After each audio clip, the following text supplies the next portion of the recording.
Okay. Good morning, good afternoon, good evening, everyone. The next Wasteless World Talks are here with Bill, Kevin, and myself. We will write on the back of the language again. And the term today, harvest. And Bill, I will start with you. So if you close your eyes and you hear the term harvest, what came first to your mind, please? So I have a confession to make, and that is there are two of us, and so we will share. These are not all my thoughts. Some of these are from my wife. When I first heard the word harvest about 60 seconds ago, I thought of the autumn, the fall, the fields, the farms. Um, and I thought of reaping what you sow, that is harvesting what you have planted. And so those were the first thoughts that jumped into my head. What about you, Kevin? My thoughts went back to school when I was a kid and it was harvest time. I lived in Somerset, which is a really rural part of England. And it was, none of the kids went to school. We all went to help bring in the harvest. So the school was normally closed for, at least a week while we all went off to work on the farm to help bring in the hay. Even as young kids, we couldn't lift or do stuff like that. But there's plenty of other things for us to do on the farm. And it was a huge event. It was a very social event, a very district-oriented event with a big party at the end once we got the harvest done. So that's a harvest like in the community. And Kevin, I'm having trouble understanding you. I think it's the microphone. Oh, hang on a sec. Maybe I can change it. Try it, if it will be better. And is that better? yes, it's before it was very low voice, and right now I think it's better. Do you hear it better as well, Bill? Yes. Okay, so do you think that we harvest currently the way how we lived in the last That we harvest correctly? Did we harvest currently what we collected during the time of our lifespan, which means does the war in Ukraine, war in Palestine, the situation, can we call it the harvest, the harvest of something of the way how we lived until today? Yes, I think that's a very good point, that what we harvest can be positive, what we harvest can be negative, and the war is a good example. In Czech, we have one saying which says, "You plant; those who plant wind harvest a storm or thunderstorm." I love it. When you plant something, you plant it with the intention to have more. So you plant one seed and you should have more apples out at the end or whatever. But during the noon meeting, I realized that Industry 5.0 is different. Our aim is waste prevention. We harvest prevention to have less. And the question is, have you ever considered to harvest something that you will have less than you have at the beginning? I think it's very unique, but I'm not sure. Well, one thing that we have talked about is the state of mind for the last several generations has been a disposable society, and the mindset in business and in our personal lives has been very much more. I want a bigger house, a bigger car, more money. And in fact, somehow that is changing. I think through discussions like this a little bit, but it's changing to be a mindset of enough. I have enough. I have enough house, I have enough car, I have enough food. And so that is harvesting less. Is that harvesting less? That's something where you end up with less when you plant the right seeds. Does that make sense? What do you think, Kevin? What I was thinking was that it's not something we plant, but we have to stop harvesting the seeds the way we do, because the last fish stocks will be gone within 2 generations if we don't. And so we are going to have to plant something to replace fish in our diets to a greater extent. I am all the time, I'm surprised when, for example, I see seedless watermelon in the store. Because I use the seeds to plant new watermelon. Who invest money in creating seedless? Seedless is futureless, I will say. And still I see more and more, I see grapes which are seedless. I see some other fruits which are seedless. And I'm quite confused about this development.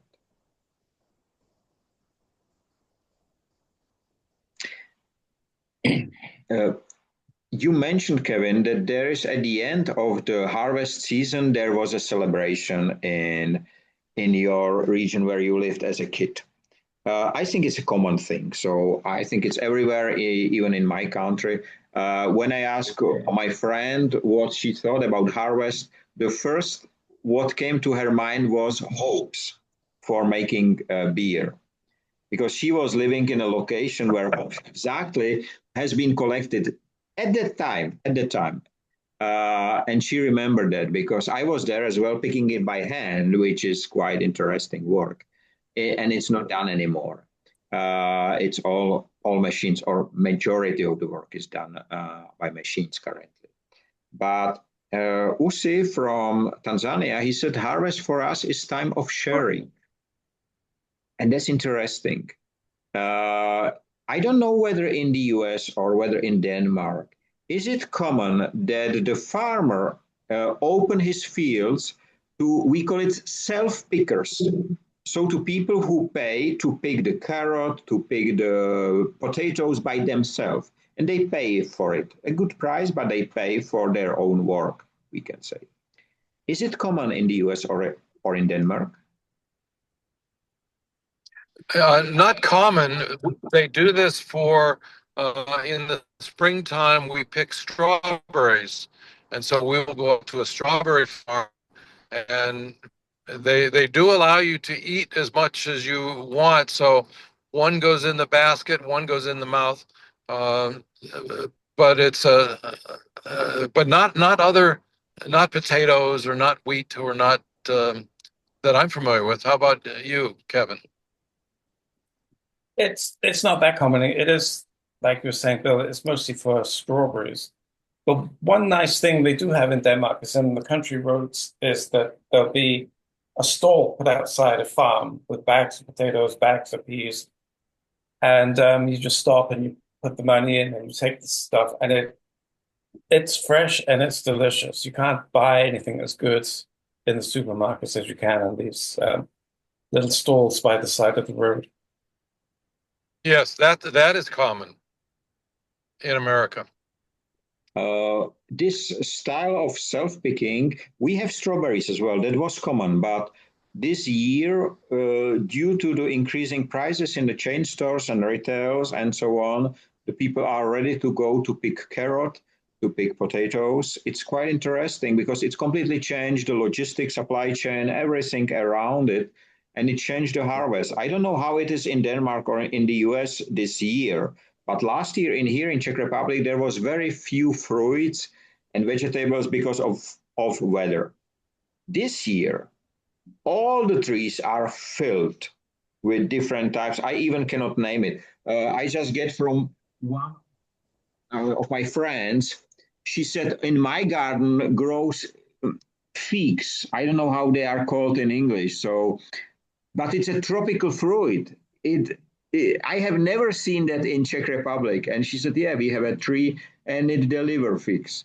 So It's so interesting how it changes. But I would like to come to the harvesting, not only, yeah, exactly. I even don't know how to eat them. I never eat it before. So I have to ask my friend because she knows it. You have plums or you have figs, Bill? Both, both. And is the season so That rich? that was a that was a that was a fig. That was a fig that just went into my mouth. Okay, so you eat it whole without anything, so you eat it whole. Okay, okay. Seeds and everything. I didn't know about it. I never eat it. I eat broccoli. I eat for the first time when I was in the 1991 in UK, but I never met broccoli before because we have a cauliflower or how it's called the second type, but we did not have broccoli in my country. But I would like When to. when when we yeah when we were growing up in the 50s and 60s, there were many vegetables that are common to us today, but we did not have them because I think refrigeration was just starting to be used for trucks and so on.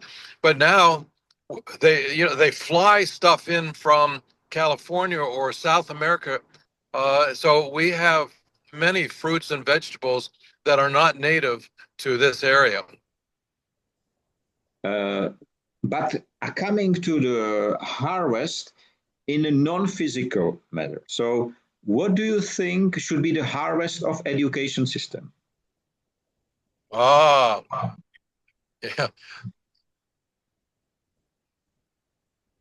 The harvest for education system should be um, uh, people who use critical reasoning and who use empathy and who treat each other with respect.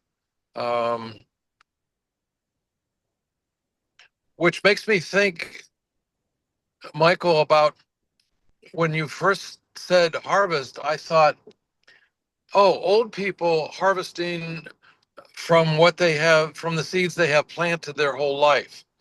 But indeed, I think children also harvest. So, for example, if they practice their multiplication tables, which I was doing last night with my grandson, that's a seed that he will harvest. So you don't have to be old to harvest.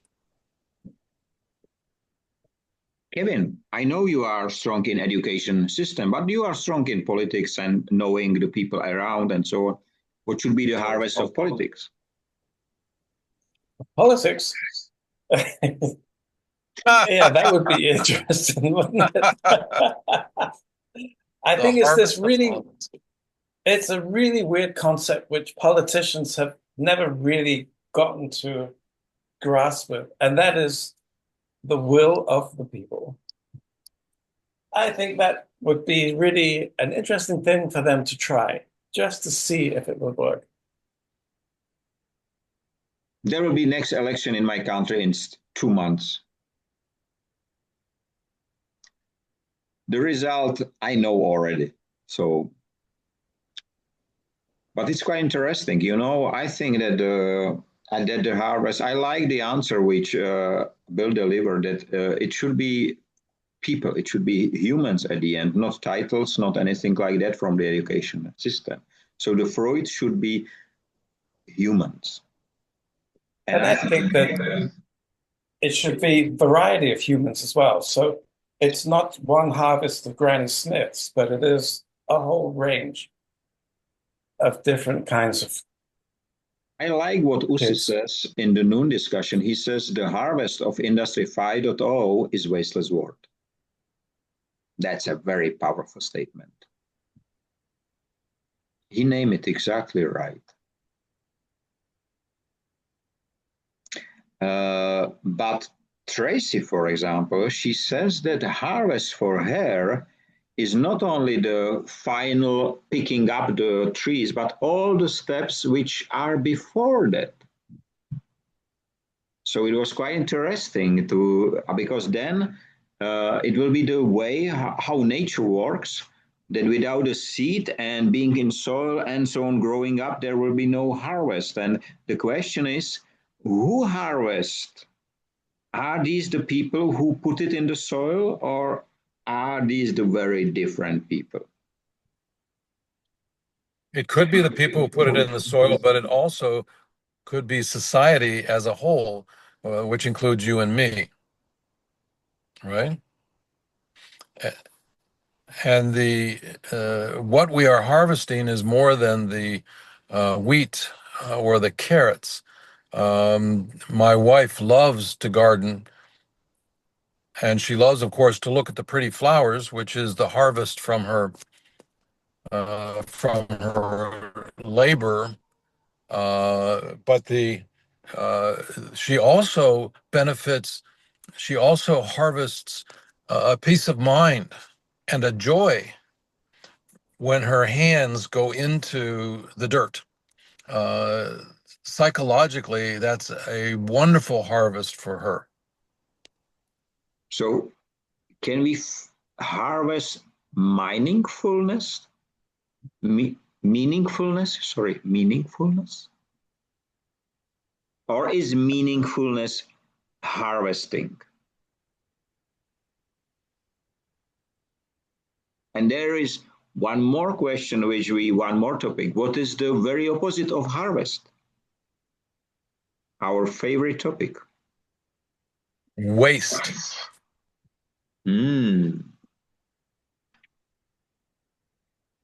Is it so? If so, we should harvest waste. Every harvest should be wasteless. If so, we will be behaving like nature because there is no waste. But I'm not sure if it's opposite. I like the idea because it will be easy to explain, but I'm not sure. What do you think, Evan? I think an opposite of harvest is availability.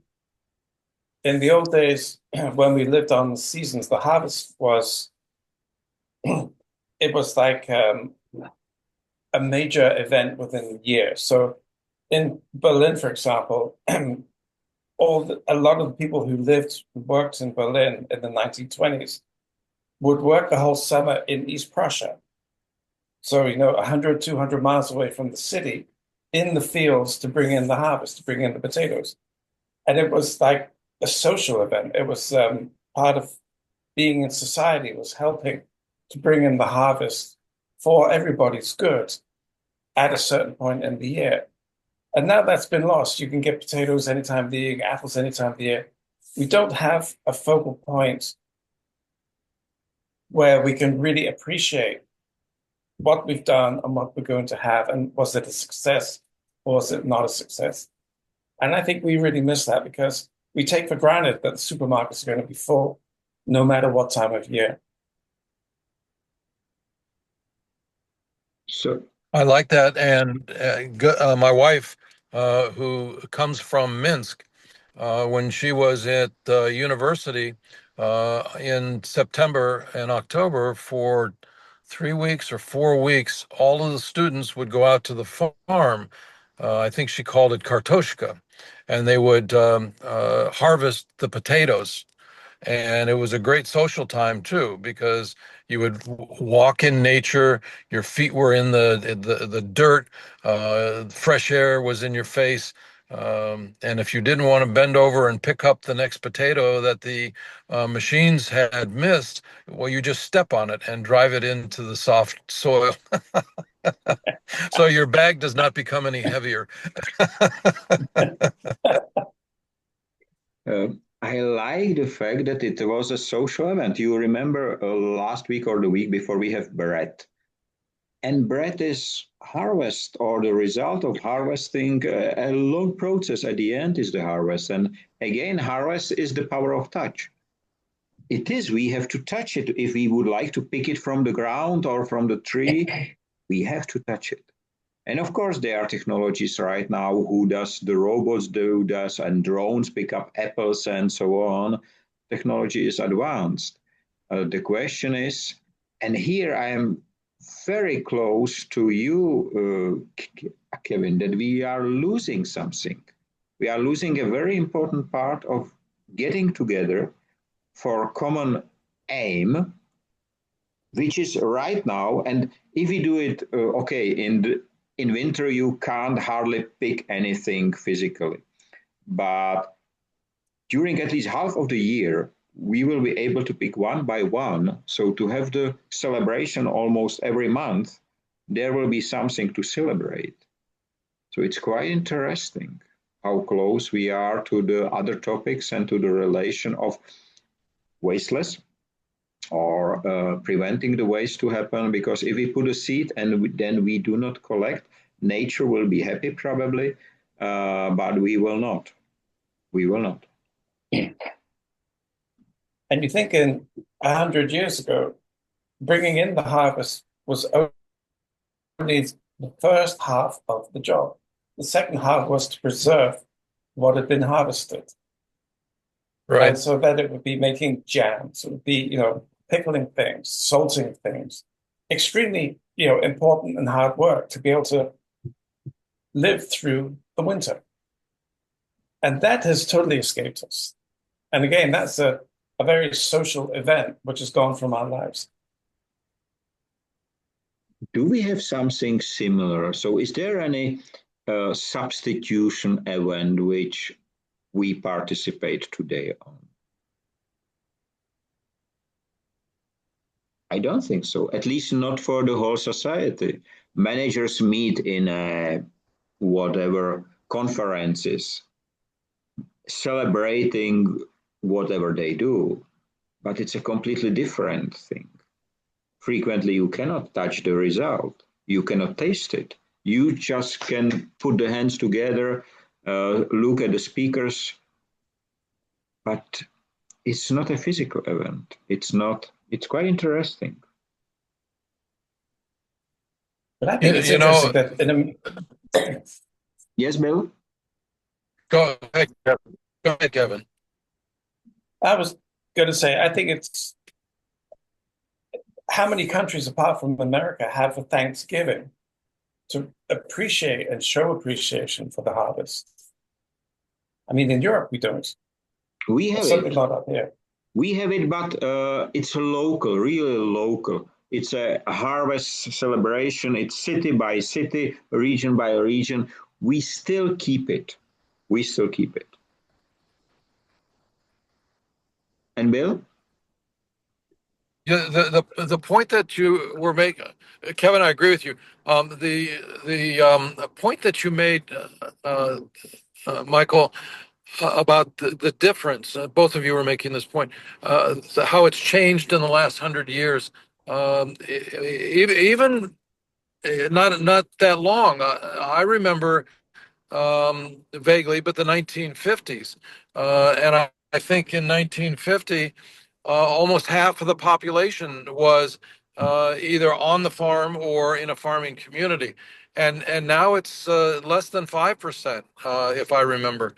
But the thing that it jarred when you said that, it jarred another memory from just this weekend with my grandchildren, having to do with money. And we were talking about when I was a kid and I mowed the grass, and the neighbors would give me money, or I shoveled the sidewalks and they would pay me for that. And when they put that money in my hand, $1.50, because it was a heavy snow, and they would put that money in my hand, and my hand felt that. I wanted to squeeze that and make that money a part of me. They don't do that anymore. First of all, kids don't mow the grass or shovel the walk. Some hired people do, and second of all, they're not paid in cash that you can hold in your hand. It's that feel of the cash, and it's when you go down to the bank. My father made us put one half of everything we collected into our bank account. The other half we could do whatever we wanted with. But I held that, and as I walked down to the bank, my hand is holding these few dollar bills and maybe some quarters, and the feel. We don't do that anymore. Now we use Apple Pay, Venmo, credit cards, uh, and so I'm trying to explain to my grandchildren what cash is. We've lost the feel, and it's the same as what you're saying about planting and harvesting and your fingers in the soil. You miss that feeling. You know what I mean? I think I do. And the interesting part is that, as Kevin says some time ago, the European Commission is trying to digitalize euro generally, not to have a physical currency. As I know that only Austria, I think, has in law the right for physical currency. And we have it in the human rights and Declaration of Human Rights and Responsibilities. We have there the right for cash. And I think that the way how we get the money in cash was a harvest for the work we have done. And this is missing. So we are digitalizing. There's so much about feel that we don't have nowadays. Um, that is missing. The money, the harvesting the food, even talking face to face, shaking hands. Uh, when we started this meeting a half an hour ago, we did not shake hands. If we were together, we would have shaken hands. So that feel is missing. And I think feeling or the power of touch is closely connected to harvesting, at least in the physical perspective of the harvesting a physical thing. Of course, if I read your book, who harvests if I read your book? If I buy your book and read it, is it you as a writer who harvested me as a reader, or is it me, the reader, who harvested all the knowledge which you put in the book or in the movie? How is it? What do you think, Kevin? Yeah, I think it is the fruit of our labors. And so it's the viewer or the reader who hopefully harvests by reading the book. But if I do, and you learn that there is more people who do, what is the feeling of the people? Because you put the seed in the ground, you put the words on the paper, you put it there. What is the feeling you have when you learn, okay, there is 100,000 people who read the book or watch the movie? What is the feeling of you as the one who put the seed in the ground? For me, it's I write for myself. I write because there's so much bouncing around up here.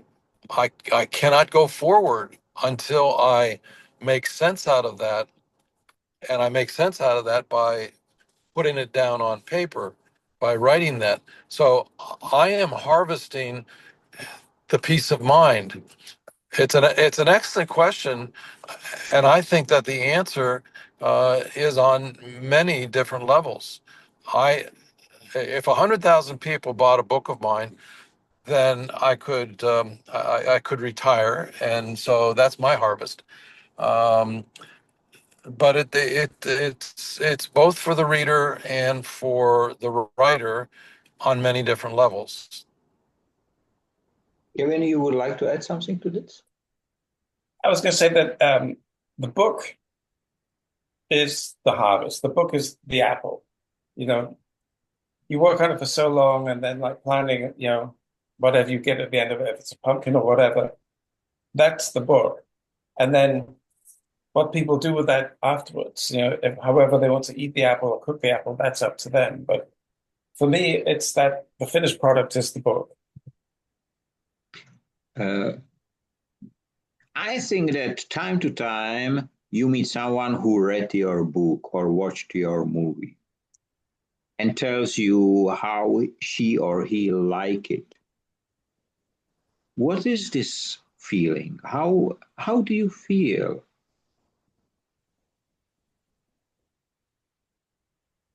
There's a little bit of feeling of vindication.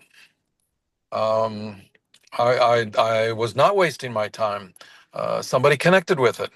So that makes me feel fulfilled a little bit, justified for spending all that time. Kevin, what about you? I remember talking to a film producer, and he said, "You know, after reading your book, I'm surprised that you're such a nice person." Why? That's What's in your book? that's Yeah, it was a great. fairly grim book. You know, on Monday I was on one of the events of Leslie Flowers. She, for a long time, she joined my Wednesday noon event, and she's a great guest. And one of the one of the sentences, what he says, I think you will love it. He says, "You know, mind is like a parachute. It works only when open." That's so nice. That's so nice. You know, and after he said that, I was preparing for the next Industry 5.0 newsletter. And I found several articles, and I realized that the people start to change their vocabulary when they speak about businesses. They use the term giants more frequently. Uh, they use the term, of course, Industry 5.0. They use the term evolution when they speak about Industry 5.0. So I see many aspects of using the terms, and I think they knew it. They do it because they have heard it or they have learned it, or I don't know. They almost never refer to me, but I see the language changing, and it is so interesting. But the question is, if you pick up the apples, trees, figs, do you ask who put it in the ground? Uh, uh,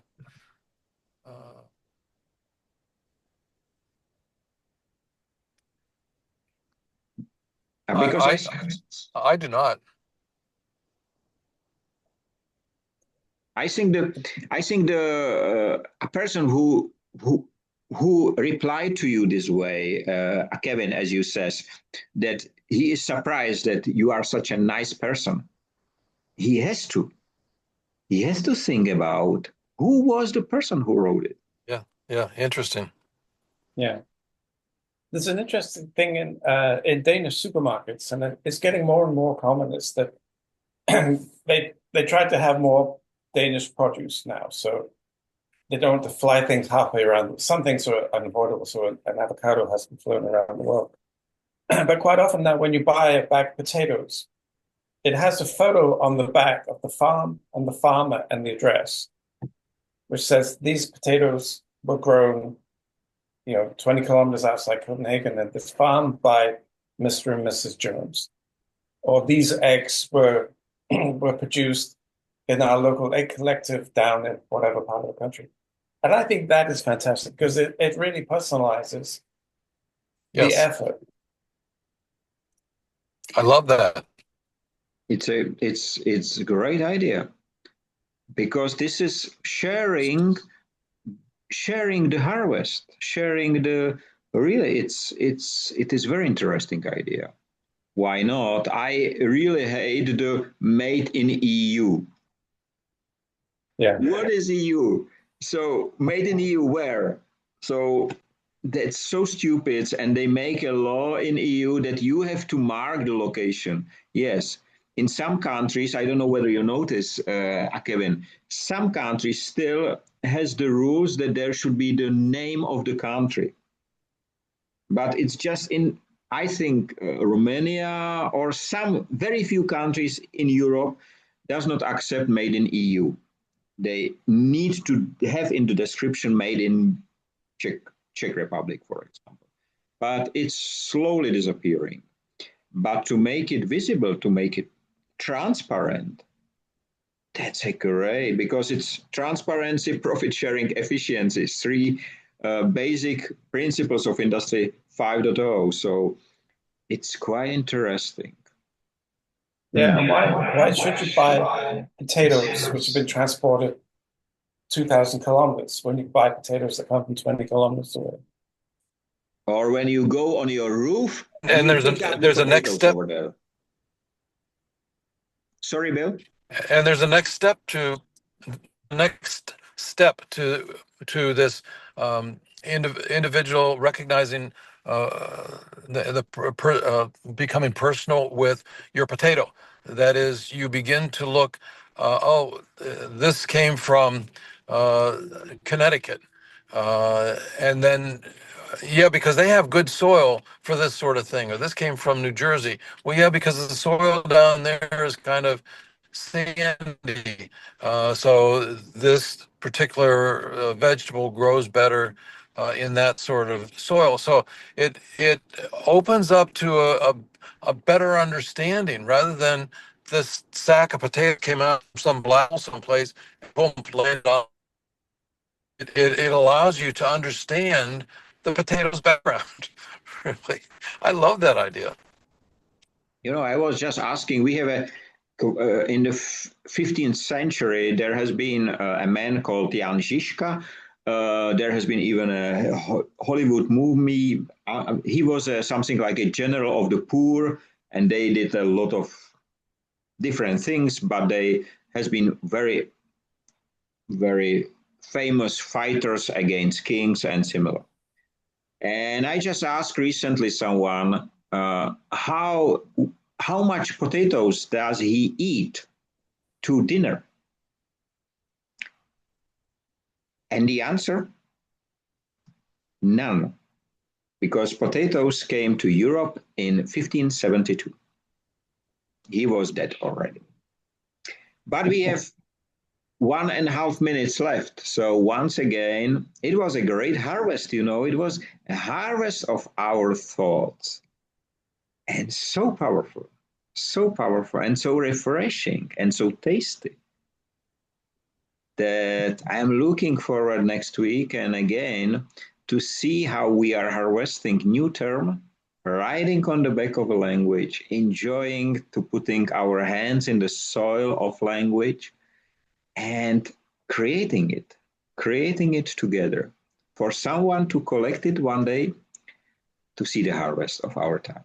So thanks a lot. Have a nice time, free of waste and wasting in all its forms. Stay safe, be free, be human, and be the man who put it in the soil for anyone to harvest the result. Thanks a lot. See you next week. Bye-bye. Bye-bye. Bye-bye.